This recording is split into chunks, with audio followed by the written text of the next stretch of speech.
আল্লাহ আমার রব, এই রবি আমার সব। দামে দামে তুন মনে তারি অনুভব।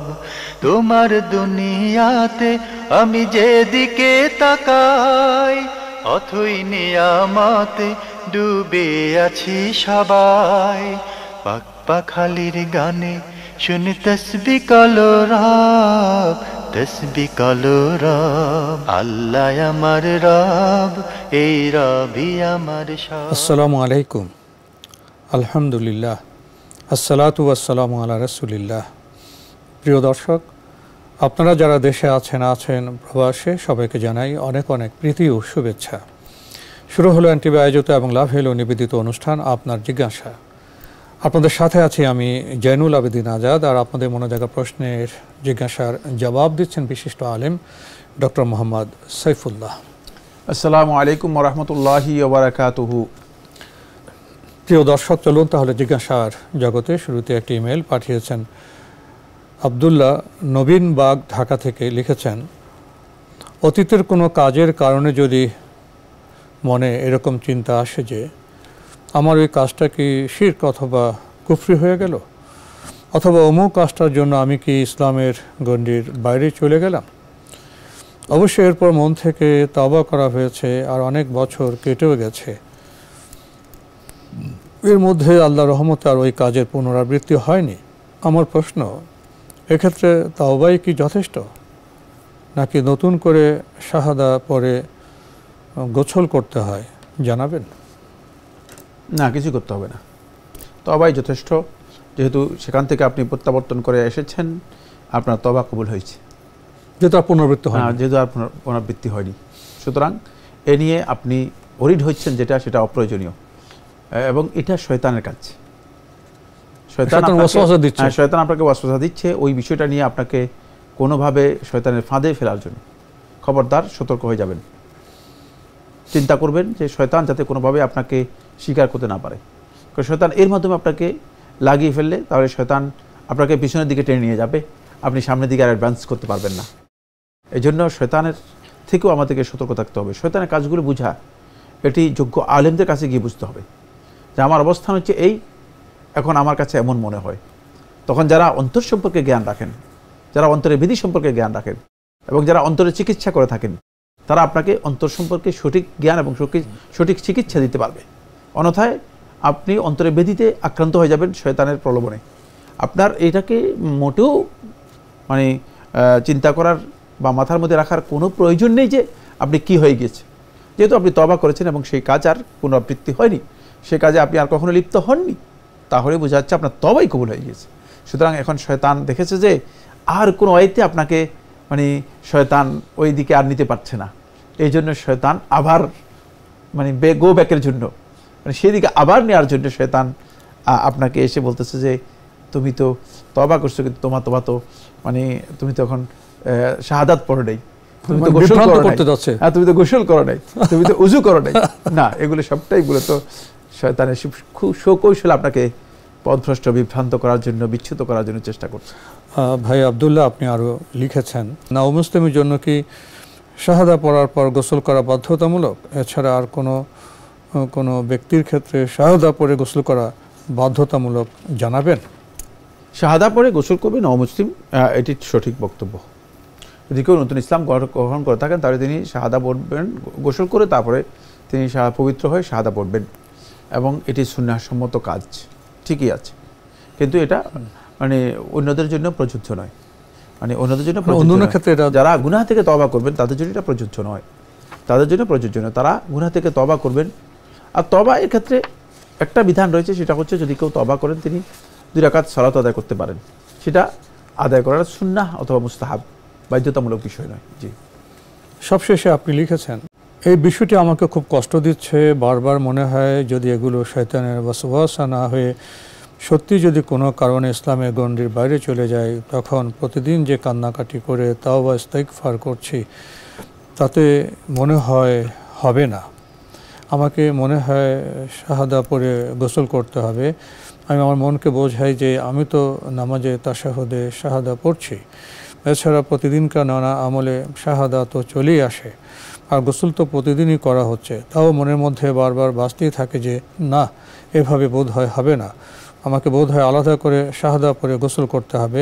আমি খুব কষ্ট পাচ্ছি বিষয়গুলো নিয়ে, তাই একই প্রশ্ন বারবার চলে আসছে। আশা করি বিরক্ত হবেন না। আমার এই অবস্থার পরিপ্রেক্ষিতে যদি কোনো পরামর্শ দেন তাহলে খুব খুশি হব। আল্লাহ তাআলা আপনাদের দুজনকে ভালো রাখুন, আমরাও আপনার জন্য দোয়া করছি, আল্লাহ আপনাকে ভালো রাখুন। শেষ প্রশ্নে কি বলবেন? পরামর্শ দিয়ে দিয়েছি, আপনি এটাকে প্রত্যাখ্যান করবেন। আপনি ওয়াসওয়াসা রোগে আক্রান্ত, এবং ওয়াসওয়াসা রোগ থেকে বাঁচার জন্য আপনি প্রথম কাজ হচ্ছে বেশি বেশি করে জোরে জোরে, এই অবস্থা মনে আসলেই জোরে জোরে ইস্তেআযা করবেন। আউযুবিল্লাহ যে আলফাজগুলো আছে, যে শব্দগুলো আছে, সেগুলো থেকে যে কোনো একটা পড়বেন, জোরে জোরে পড়বেন, জোরে জোরে পড়বেন। 2 নম্বর হচ্ছে এটাকে সাথে সাথে প্রত্যাখ্যান করবেন, একেবারেই উপেক্ষা করবেন, কোনোভাবেই এটাকে চান্স দেবেন না। আপনি যেভাবে আমাদের কাছে একই প্রশ্ন 3 বার বা 4 বার করেছেন, এখানেই 4 বার করেছেন, এখান থেকে বোঝা যাচ্ছে যে এটা আপনাকে কত বেশি আক্রান্ত করেছে এবং আপনি এই ওয়াসওয়াসায় কতভাবে জড়িয়ে পড়েছেন। আপনি এটাকে গুরুত্ব দিচ্ছেন এখনও। যেদিন আপনি দেখবেন যে একেবারেই আপনার কাছে গুরুত্ব পায়নি, সেদিন আপনি বুঝবেন যে আপনি শয়তানের ওয়াসওয়াসা থেকে নিজেকে রক্ষা করতে পেরেছেন। পাত্তা দেওয়া যাবে না, মোটেও পাত্তা দিতে পারবেন না। এবং আপনি বেশি বেশি করে যখন মনের মধ্যে এই ধরনের অবস্থা তৈরি হবে, তখন আল্লাহ রাব্বুল আলামিনের কাছে ইস্তেগফারও করবেন, ইস্তেআযাও করবেন। ইস্তেগফার হচ্ছে ক্ষমা প্রার্থনা করা, ইস্তেআযা হচ্ছে আশ্রয় প্রার্থনা করা। আল্লাহ তাআলার কাছে আশ্রয় প্রার্থনা করবেন। আমরা জানলাম বিষয়টি সম্পর্কে। প্রিয় দর্শক, আরও একটি ইমেল পাঠিয়েছেন ফাহিম চৌধুরী, খিলগাঁও, ঢাকা থেকে। লিখেছেন, কোরআনের আলোচনা যেখানে হয় সেখানে ফেরেশতারা উপস্থিত থাকা সহ অনেকগুলো বিষয় হাদিসে এসেছে। কেউ যদি ইউটিউবে কোরআনের তাফসির বা কোরআন সংক্রান্ত কোনো আলোচনা শোনে, তাহলে কি এই একই ফজিলত পাবে বা একই বিষয়গুলো ঘটবে? মজলিসে উপস্থিত হওয়ার যে ফজিলত রয়েছে, সেই ফজিলত যারা ইউটিউবে অথবা সোশ্যাল মিডিয়ার মাধ্যমে জানবেন তারা পাবেন না। তারা সেখান থেকে শুধুমাত্র হেদায়েত দিতে পারবেন, নলেজ দিতে পারবেন, কিন্তু ওই ফজিলতটুকু পাবেন না যে মজলিসে উপস্থিত হওয়ার ফজিলত আলাদা, সম্পূর্ণ আলাদা। মজলিসে উপস্থিত হওয়ার যে ফজিলতগুলো হাদিসের মধ্যে এসেছে, সেগুলো মজলিসে উপস্থিত হতে হবে। এই জন্য আমরা অনলাইনে অংশগ্রহণ করার চেয়ে অফলাইনে অংশগ্রহণ করাটাকে আমরা বেশি অগ্রাধিকার দেই। কারণ অফলাইনে তিনি আল্লাহ তাআলার রহমতের মধ্যে ডুবে যান, অন্তর্ভুক্ত হয়ে যান, এবং তার জন্য হিদায়াতের বিষয়টি নিশ্চিত বরাদ্দ হয়ে যায়, এবং ফেরেশতারা সাকিনা, প্রশান্তি নিয়ে অবতীর্ণ হন। কিন্তু সেটা অফলাইনে হবে না, সেটা অনলাইনে হবে না, অনলাইনে সেটা হবে না। অনলাইনে আপনি সেখান থেকে নলেজ দিতে পারবেন, কিন্তু অনলাইনে আপনি ওই সুযোগগুলো, ওই বিষয়গুলো আপনি পাবেন না। অফলাইনে যে ফজিলতের বিষয়গুলো রাসূলুল্লাহ সাল্লাল্লাহু আলাইহি ওয়াসাল্লাম হাদিসের মধ্যে বলেছেন। কিন্তু অনলাইনে যে ইসলামকে জানার জন্য চেষ্টা করছেন, সময় ব্যয় করছেন, এজন্য কি কোনো সওয়াব পাবেন না? কোনো সওয়াব পাবেন না? ওই জ্ঞান অর্জনের সওয়াব যেটা আছে সেটা পাবেন। ওখানে মজলিসে উপস্থিত হওয়ার, মজলিসে জিকির উপস্থিত হওয়ার যে ফজিলত রয়েছে সেটা ফজিলত পাবেন না। জি, আমরা স্পষ্টভাবে বিষয়টি জানলাম। প্রিয় দর্শক আরও লিখেছেন, রোজাদারদের জন্য বিশেষ এক দরজা থাকবে যার নাম রায়্যান। এই দরজা দিয়ে কি সেই সব রোজাদার প্রবেশ করবেন যারা শুধুমাত্র রমজানের সিয়াম রাখতেন, নাকি সেই সব রোজাদারও যারা ফরজের পাশাপাশি নফল সিয়ামও পালন করতেন? এখানে যে ফরজ সিয়াম পালন করবে যারা, এবং তার সাথে যারা সিয়াম পালন করবে, নফল সিয়ামগুলো রাসূলুল্লাহ সাল্লাল্লাহু আলাইহি ওয়াসাল্লামের সুন্নাহ সিয়ামগুলো যেগুলো রাসূলুল্লাহ সাল্লাল্লাহু আলাইহি ওয়াসাল্লাম নিয়মিত করতেন, অর্থাৎ সিয়ামটাকে যারা নিজেদের একেবারেই অভ্যাসে পরিণত করে নিয়েছেন, আমল এবং অভ্যাসের সাথে একেবারে একাকার করে ফেলেছেন, ইবাদত এবং অভ্যাস একাকার করে ফেলেছেন, এরাই হচ্ছে সাইম। আর শুধু রমাদান মাসে সিয়াম পালনকারী হচ্ছে রমাদানের সাইম, দুইয়ের মধ্যে পার্থক্য রয়েছে। এই জন্য মান সামা রমাদানা, এখানে রমাদান মাসের সিয়াম পালনকারী কথা বলা হয়েছে, কিন্তু যখন হাদিসের মধ্যে এসেছে আইনা সাইমুন, কোথায় রোজাদারেরা, সেখানে রমাদানের সিয়ামের কথা বলা হয়নি। রমাদানের সিয়াম এর মধ্যে আসবে অবশ্যই, কিন্তু রমাদানের সিয়ামের সাথে যারা সিয়ামকে এমনভাবে পালন করেছে যে রাসূলুল্লাহ সুন্নাহ দেখানো, সুন্নাহ অনুযায়ী যে সিয়ামগুলো আছে সেগুলো নিয়মিত করেছে, সেগুলো নিয়মিত পালন করেছে, তারা মূলত এই পথ দিয়ে, এই দরজা দিয়ে প্রবেশ করবে। এদের মধ্যে আল্লাহ রাব্বুল আলামিন যাকে মেহেরবানি করবেন সে চলে যাবে, সে সুযোগ পেয়ে যাবে। এখন আপনারাও চেষ্টা করুন রমাদানের পাশাপাশি যেন রাসূলুল্লাহ সাল্লাল্লাহু আলাইহি ওয়াসাল্লাম বেশিরভাগ যেই সুন্নাহ সিয়ামগুলো পালন করতেন সেগুলো যেন আমরা অভ্যস্ত হতে পারি।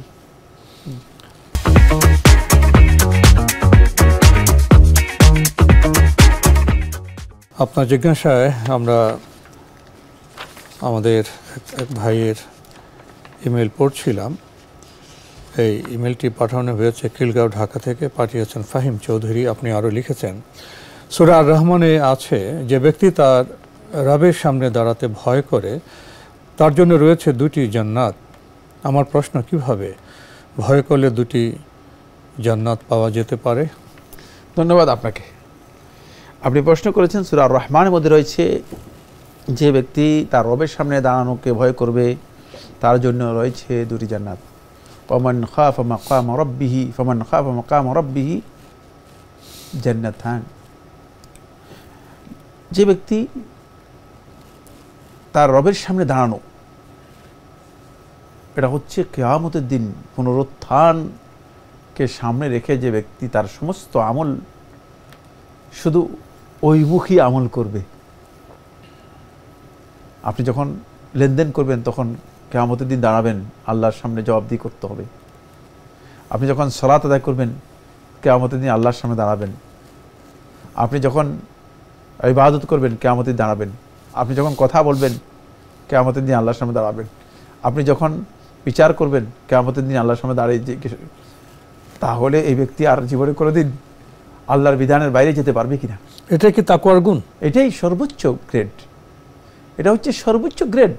সেটা হলো প্রত্যেকটি কাজকে করার আগে তিনি আল্লাহ তাআলার সামনে দাঁড়াতে হবে এবং এই কাজের জন্য উত্তর দিতে হবে।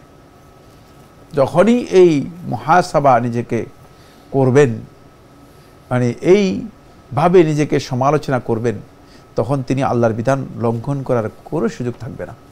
এই কারণেই তো জান্নাতান, তার জন্য জান্নাতের বরাদ্দ বাড়িয়ে দেওয়া হয়েছে। কিন্তু আমরা কি তা করতে পারি? খুব কম সংখ্যক লোক। আমার মনে হয় না যিনি বলছি আমি এবং অন্যরা সহ আমরা এভাবে করতে পারি। এটা কঠিন কাজ, সহজ নয়। এটাই জান্নাতের মূল জায়গা। দুনিয়াতে যদি কোনো ব্যক্তি শুধুমাত্র তার প্রত্যেকটি কাজকে, যে আমি আমার আল্লাহর সামনে দাঁড়াতে হবে এবং এই প্রশ্নের, এই কাজের জন্য, এই কথার জন্য, এই আমলের জন্য, এই বিচারের জন্য, এই বক্তব্যের জন্য আমাকে জবাবদিহি করতে হবে, এটাকে যদি সামনে রাখেন তাহলে তিনি দুনিয়াতেই হয়তো জান্নাত দেখেই যাবেন, এমন একটি পরিস্থিতি তার তৈরি হয়ে যাবে। কারণ হচ্ছে এটা অনেক হাই গ্রেডের বিষয়। এই জন্য আল্লাহ সুবহানাহু ওয়া তাআলা কোরআনে কারীমের মধ্যে এইভাবে বলেছেন। আমাদের ভাই ফাহিম চৌধুরী ঢাকার খিলগাঁওয়ে থাকেন। আপনার আজকের প্রশ্নটি এরকম, দান করা সাদকা, মুসলিম ভাইয়ের সাথে হাসি মুখে কথা বলা সাদকা। আমার প্রশ্ন, সাদকা কাকে বলে, সংজ্ঞাটা জানাবেন? ধন্যবাদ আপনাকে। সাদাকা হচ্ছে কোনো কিছু দিয়ে কাউকে উপকৃত করা। সেই জিনিসটা টাকাও হতে পারে, সম্পদও হতে পারে, বস্তুও হতে পারে, অবস্তুও হতে পারে। তাহলে সদকার সংজ্ঞা খুবই ক্লিয়ার।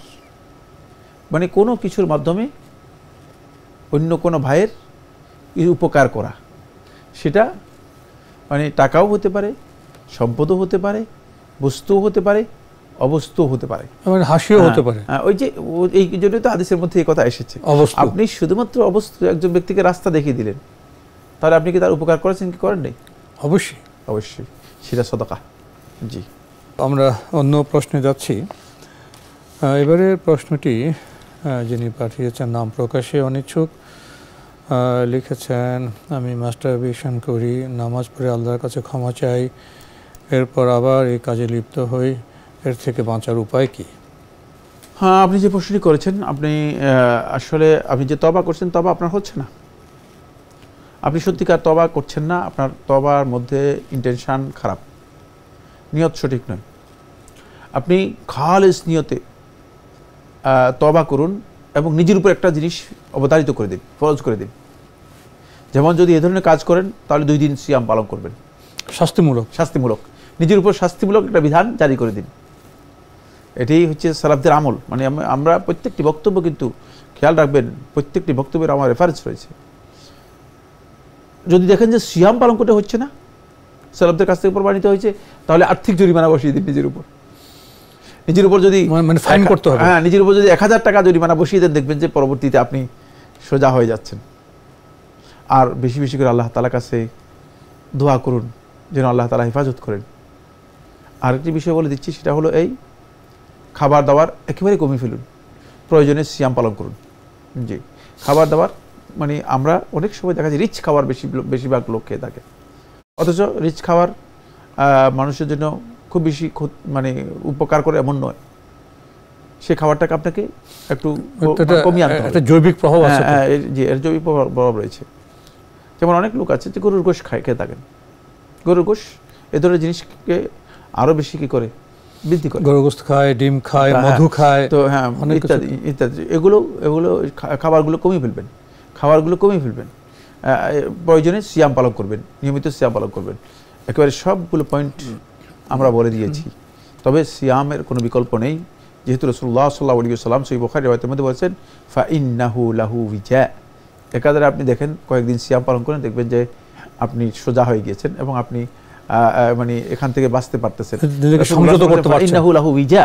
এটা মানে ওই যে উত্তেজনা, ওই উত্তেজনার টেন্ডেন্সিটাকে পরিপূর্ণভাবে ভেঙে দেয়।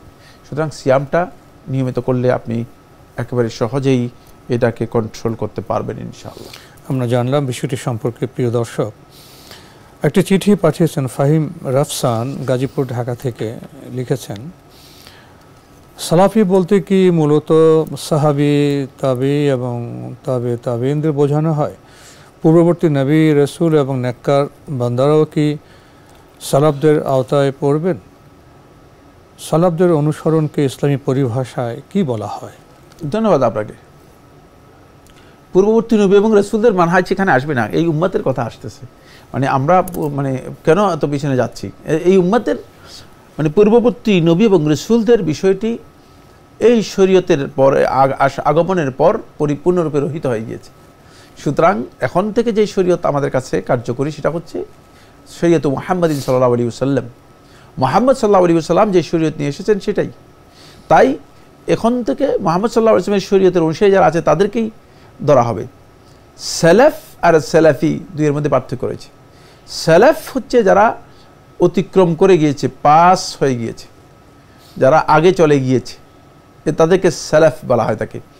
আর সালাফ বলতে সহজ ভাষায় প্রথমে বোঝানো হয় থাকে সাহাবায়ে কেরামদেরকে, তারপরে সাহাবায়ে কেরামদের সাথে আসে ওয়াল্লাযীনা ইত্তাবাউহুম বিইহসান, যারা সাহাবায়ে কেরামদের উত্তমভাবে ইহসানের সাথে সাহাবায়ে কেরামদের অনুসরণ করেছে, তাবেঈ তবে তাবেঈন এরা যারা উত্তম অনুসরণ করেছেন তারা হচ্ছেন মানে সালাফ।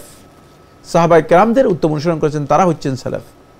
যেহেতু রাসূলুল্লাহ সাল্লাল্লাহু আলাইহি ওয়াসাল্লাম 3 যুগের ব্যাপারে রাসূলুল্লাহ সাল্লাল্লাহু আলাইহি ওয়াসাল্লাম শাহাদাত দিয়ে গেছেন, তাদের ন্যায়পরায়ণতা, তাদের আদালত এবং তাদের গ্রহণযোগ্যতা, তাদের খায়রিয়ত, শ্রেষ্ঠ এবং উত্তম হওয়ার ব্যাপারে বলেছেন খায়রুন নাসি কারনি সুম্মাল্লাযীনা ইয়ালুনাহুম সুম্মাল্লাযীনা ইয়ালুনাহুম, যে ভালো মানুষ হচ্ছে আমার সময় যারা ছিল তারা, মানে সাক্ষী পাওয়া গিয়েছে রাসূল সাল্লাল্লাহু আলাইহি ওয়াসাল্লামের।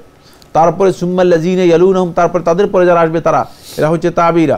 তারপরে সুম্মাল্লাযীনা ইয়ালুনাহুম, তবে তাবিন যারা তাদের পরে আসবে। কিন্তু সাহাবায়ে কেরামদের তাবি এবং তবে তাবিনদের অবশ্যই শর্ত হচ্ছে কোরআনের অন্য আয়াতের মধ্যে আল্লাহ তাআলা বলেছেন ওয়াত্তাবাউহুম বিইহসান, ইহসানের সাথে যারা অনুসরণ করবে তারাই সালাফদের মধ্যে অন্তর্ভুক্ত হবে। তাহলে আমরা সালাফ ডিফাইন করলাম, সালাফ হচ্ছে এরাই, এরপরে আর সালাফ নেই। কারণ হচ্ছে এরপরে প্রচুর ফিতনা গোটা উম্মাহকে এমনভাবে ঘাস করেছে যে একসময় তো উম্মার যারা আলেম ছিল তারাও মানে বিভ্রান্তির মধ্যে পড়ে গিয়েছে, অন্ধকারের মধ্যে পড়ে গিয়েছিল, এমন একটা কঠিন অবস্থার মধ্যে চলে গিয়েছে, যেটা মানে ইতিহাস যারা পড়েন তারা বুঝার কথা এবং জানার কথা। আসুন এরপরে যে পয়েন্টটি সেটা হলো সালাফি বলা হয় তাকে, যারা ওই সালাফদের দেখানো যে তরিকা এবং মানহাজ রয়েছে, সালাফদের দেখানো যে কর্মনীতি এবং কর্মপদ্ধতি রয়েছে, সেই কর্মপদ্ধতিকে যারা অনুসরণ করে থাকে, মানে কোনো ধরনের বিকৃতি, কোনো ধরনের মানে ভেজাল যুক্ত না করে সরাসরি সেটাকে অনুসরণ করে থাকে, তারা হচ্ছে সালাফি। সালাফি হচ্ছে যাদেরকে সালাফদের থেকে সম্পর্কিত করা হয়, সালাফদের মানহাজকে যারা অনুসরণ করে থাকে তারা হচ্ছে সালাফি বা সালাফদের অনুসারী। সালাফি হচ্ছে সালাফের অনুসারী, সালাফ নয়। সালাফ হচ্ছে যাদেরকে আমি ডিফাইন করেছি তারা, আর সালাফি হচ্ছে যারা তাদের অনুসরণ করে থাকে। এরা নির্ভেজাল কোরআন এবং সুন্নাহ অনুসরণ করে থাকে। ওই সাহাবায়ে কেরাম এবং তাবেঈন, তবে তাবেঈন যারা একেবারেই ইহসানের সাথে মানে আল্লাহ রাসূল সাল্লাল্লাহু আলাইহি ওয়াসাল্লামের দেখানো তরিকার উপর ছিল, তাদের ওই তরিকাকে যারা অনুসরণ করে থাকে তাদেরকেই নির্ভেজাল অনুসরণ করে যারা, তারা হচ্ছে সালাফি। আর এটা হচ্ছে একটা মানহাজের নাম, এটা কোনো দল নয়, এটা কোনো গোষ্ঠী নয়, এদের কোনো সুনির্দিষ্ট ইমাম নেই, এদের সুনির্দিষ্ট কোনো জায়গা নেই, এদের সুনির্দিষ্ট কোনো অফিস নেই, এদের সুনির্দিষ্ট কোনো দাওয়াত নেই। এদের দাওয়াত হচ্ছে কোরআন এবং সুন্নাহর দাওয়াত। আমাদের শেষ করতে হবে, তবে আরেকটি শব্দ শোনা যায় সালফে সালেহিন। সালাফে সালেহিন, ওই সালাফের সাথে সালেহিন শব্দটা উল্লেখ করা হয়েছে, মানে সালেহিন হচ্ছে সৎকর্মশীল বোঝানোর জন্য তাদের বিশেষণ, তাদের বিশেষণ একই জিনিস। সালাফে সালেহিন বলতে সুন্দর করে বিশেষণ সহ উল্লেখ করা হয়েছে সালাফদের সাথে, কারণ আসলেই তারা সালেহিন, তারা সালেহিনদের মধ্যে অন্তর্ভুক্ত। কারণ কোরআনের মধ্যে সালেহিন যাদেরকে বলা হয়েছে তারাই হচ্ছেন এরা। তো আজকে আমাদের এখানে শেষ করতে হচ্ছে। আপনাকে অনেক ধন্যবাদ। আপনাকে অনেক ধন্যবাদ। প্রিয় দর্শক, আমরা দেখছিলাম এনটিভি আয়োজিত এবং লাভ হলো নিবেদিত অনুষ্ঠান আপনার জিজ্ঞাসা। আমাদের অনুষ্ঠান আপনারা এনটিভি অনলাইনেও দেখতে পারবেন। ভিজিট করুন www.ntvbd.com। প্রিয় দর্শক, আপনারা প্রশ্ন করেন, আমরা জবাব দিয়ে যাই। অনেক সময় প্রশ্ন এবং জবাব শুনতে শুনতে আমি আবার তো অন্য জগতে চলে যাই, কিছুটা বিচ্ছিন্ন হয়ে যায়। আসলে আমরা শব্দ বলে ফেলি, সালফে সালেহিন, তারা তো আমাদের পূর্ববর্তী নেককার বান্দা। বর্তমান যে সভ্যতা, আমাদের জীবনযাপন, এই যে শব্দগুলো, পরিভাষাগুলো, তার থেকে আমরা কতটা দূরে বা কতটা কাছে, এই আত্মসমালোচনা বোধ হয় খুবই প্রাসঙ্গিক। চিঠি লিখুন, প্রশ্ন পাঠান আমাদের ঠিকানায়। পরিচালক আপনার জিজ্ঞাসা, এনটিভি, বিএসসিসি ভবন, ৭ম তলা, ১০২ কাজী নজরুল ইসলাম এভিনিউ, কারওয়ান বাজার, ঢাকা ১২১৫। ইমেল অ্যাড্রেস আপনার জিজ্ঞাসা @ntvbd.com। মহান আল্লাহ আমাদের সবাইকে নিরাপদে রাখুন, রাখুন শান্তিতে। আসসালামু আলাইকুম। আল্লাহ আমার রব, এই রবি আমার সব, দামে দামে তুন মনে তারি অনুভব। তোমার দুনিয়াতে আমি যেদিকে তাকাই, অথই নিয়ামতে ডুবে আছি সবাই। পাক পাখালির গানে শুনি তসবিহ কালো রব, তসবিহ কালো রব। আল্লাহ আমার রব, এই রবি আমার সব।